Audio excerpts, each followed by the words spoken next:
नमस्कार दोस्तों, स्वागत है मेघा स्टोरी में। आज की पारिवारिक कहानी आपके दिल को छू लेगी। आइए साथ मिलकर इस खास कहानी का आनंद लेते हैं। पापा, जब देखो आप नैना को किसी न किसी बात पर टोकते रहते हैं। वह बेचारी दिन भर आप लोगों की खिदमत में लगी रहती है, फिर भी आप लोगों को उसे सुनाए बिना चैन ही नहीं आता। अभिषेक सुबह सुबह गुस्से से अपने 75 साल के पिता राम प्रवेश जी पर चिल्लाकर बोला। यह वो गुबार था जो बेडरूम में रात भर नैना ने सास ससुर के खिलाफ अभिषेक के दिमाग में उल्टा सीधा लगाकर भरा था। राम प्रवेश जी का गुनाह बस इतना था कि उन्होंने नैना को चाय में थोड़ी कम चीनी डालने को कह दिया था। राम प्रवेश जी अपनी पत्नी सरोजनी को डॉक्टर को दिखाने के लिए गांव से अपने इकलौते बेटे अभिषेक के पास पुणे आए थे।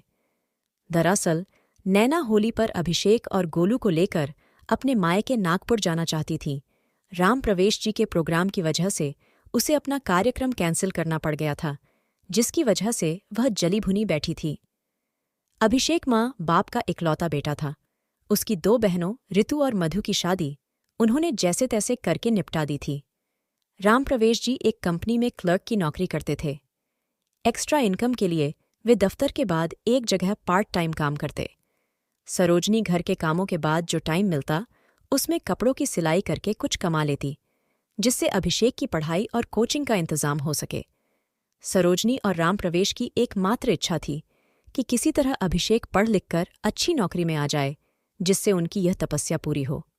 भगवान ने राम प्रवेश और सरोजनी की मेहनत का फल अभिषेक को अच्छी सरकारी नौकरी दिलाकर दे दिया। अभिषेक के ही बॉस की बेटी से अभिषेक का ब्याह हो गया। बड़े अफसर की बेटी नैना अपने पिता के ओहदे और पैसे के आगे अभिषेक और उसके माँ बाप को कुछ भी नहीं समझती। अभिषेक ने एहसानों और पैसे के तले दबकर अपना स्वाभिमान और व्यक्तित्व एक तरह से अपने सास ससुर और नैना के पास गिरवी रख दिया था। वह नैना की कही हर सही गलत बात के खिलाफ जाने की हिम्मत नहीं जुटा पाता। नैना न तो सास ससुर को अपने घर बुलाती, ना ही कभी होली दिवाली गांव जाना चाहती। एकाध बार बेटे के बहुत लाड में आकर वे शहर आ भी गए तो नैना ने उनसे ऐसा रूखा व्यवहार किया कि अपमान सहने के बजाय उन्होंने अभिषेक के घर न जाना ही बेहतर समझा। कुछ दिनों से सरोजनी का अस्थमा बहुत बढ़ गया था। वही पुणे में किसी अच्छे डॉक्टर को दिखाने के लिए आना पड़ा। नैना न उन्हें टाइम से नाश्ता खाना देती, न उनके पास बैठती। खुद तो वह अभिषेक के ऑफिस जाते ही घूमने, शॉपिंग या किट्टी पार्टी में चल देती, और नौकर को भी उसने सास ससुर की चौकीदारी के लिए लगा देती। कहीं वे रसोई घर से कुछ लेकर खा पी न लें। उनके सामने ही नैना अपने बेडरूम का ताला लगाकर जाती। नैना के वापस लौटने पर नौकर झूठी सच्ची शिकायतें कर नैना के मन में बसे जहर को और बढ़ाता। सरोजनी की बिगड़ती हालत देखकर राम प्रवेश जी ने अभिषेक को कहा कि वह किसी अच्छे डॉक्टर को सरोजनी को दिखा दे, पर नैना ने अभिषेक को पट्टी पढ़ाई कि प्राइवेट डॉक्टर बहुत पैसा लेगा, इसलिए सरोजनी को सरकारी अस्पताल में दिखा दो। सुनकर सरोजनी की आंखों के आगे वो दृश्य आ गया जब एक बार अभिषेक ने कॉलेज में टूर पर जाने की जिद की थी। उनके पास बिल्कुल पैसे नहीं थे। राम प्रवेश जी ने तो साफ इनकार कर दिया था, पर सरोजनी ने रात भर जागकर किसी के कपड़े सिलकर आर्डर पूरा करके पैसे लाकर दिए थे।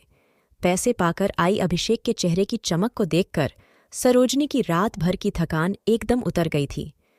डॉक्टर ने सरोजनी को खाने का परहेज बताया तो नैना हर वक्त बड़बड़ाती कि उसे सबके लिए अलग अलग तरह का खाना बनाना पड़ता है। इतवार को वह घर में खाना ना बनाकर बाजार से आर्डर करती। वो राम प्रवेश जी और सरोजनी से उनकी पसंद पूछना भी जरूरी नहीं समझती। वे लोग पिज्जा बर्गर चाउमीन नहीं खाते, पर नैना को यही पसंद था। दोपहर को अभिषेक तो ऑफिस में रहता। नैना राम प्रवेश और सरोजनी को टाइम से खाने को भी नहीं पूछती।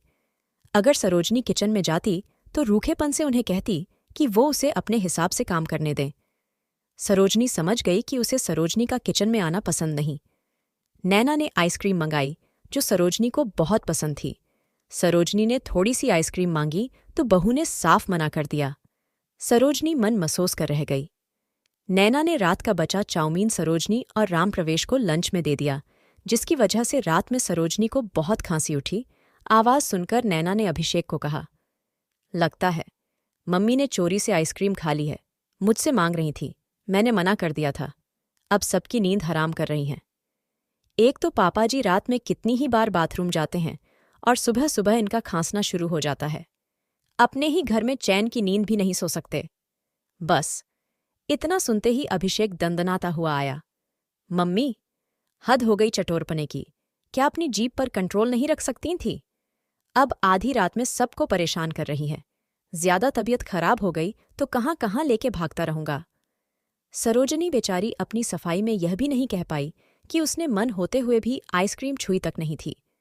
सरोजनी और राम प्रवेश जी को वह दिन याद आ गया जब अभिषेक बुखार में तप रहा था और वे दोनों घोर जाड़े में आधी रात को उसे गोदी में उठाकर पैदल चलकर डॉक्टर के पास ले गए थे, क्योंकि डॉक्टर ने घर आने के बहुत पैसे मांगे थे जो उनके पास नहीं थे। आज वही बेटा कार वाला होकर भी ऐसा ताना दे रहा है। राम प्रवेश और सरोजनी पोते से लाड़ लड़ाने का ख्वाब भी अधूरा रह गया, क्योंकि नैना ने गोलू को भी दादा दादी के पास जाने को मना कर दिया था कि कहीं उसे भी कोई इन्फेक्शन ना लग जाए। नैना के पापा ने एक लड़का काम करने के लिए भेज रखा था जो गेस्ट रूम में रहता, वहीं छोटा टीवी देखता। राम प्रवेश और सरोजनी के आने से वह अपना मनपसंद सीरियल नहीं देख पा रहा था, क्योंकि राम प्रवेश खबर देखते। लड़का राम प्रवेश और सरोजनी की झूठी शिकायतें नैना के पास करता और नैना अभिषेक के ऑफिस से लौटने पर उसकी शिकायतों में नमक मिर्च लगाकर बताती। अभिषेक उसे समझाने की बजाय राम प्रवेश जी पर ही बरस पड़ा। पापा, आप अखबार पढ़ते तो हैं, आपको कौन सी कचहरी करनी है जो टीवी पर न्यूज़ देखे बिना रह नहीं सकते? यह लड़का भाग गया तो नैना को कितनी मुश्किल हो जाएगी, इसका अंदाज़ा भी है आपको।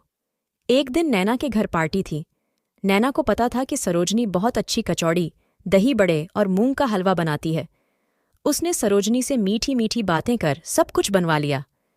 अपनी तबीयत की परवाह न करते हुए भी सरोजनी ने सब कुछ खुशी खुशी बना दिया, यह सोचकर कि शायद इससे नैना का रवैया उन दोनों की तरफ बदल जाए।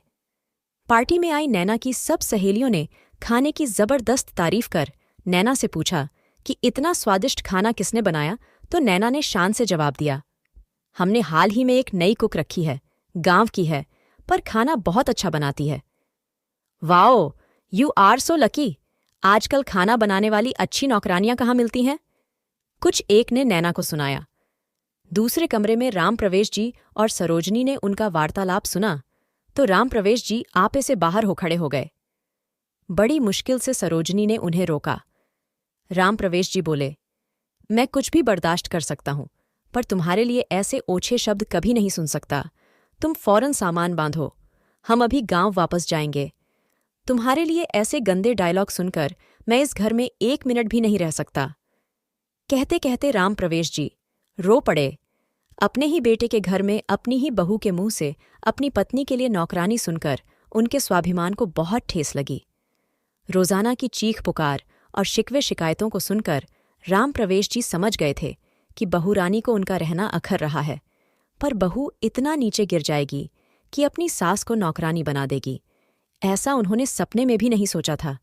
जिस बेटे के ठाट बाट और सुखी गृहस्थी देखने बेटे बहू पोते के साथ कुछ समय बिताने का सपना लेकर वे दोनों आए थे, बहू के व्यवहार ने उसे हफ्ते भर से पहले ही तहस नहस कर दिया।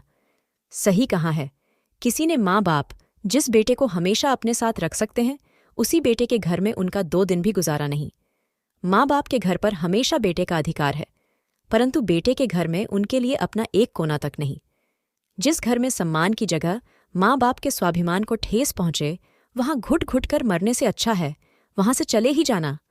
पर माँ बाप अपने बच्चों को कोस भी तो नहीं सकते थे कि भगवान ने उन्हें भी बेटा दिया है, जो हमारे साथ किया, कहीं इतिहास इसी को दोहरा ना दे।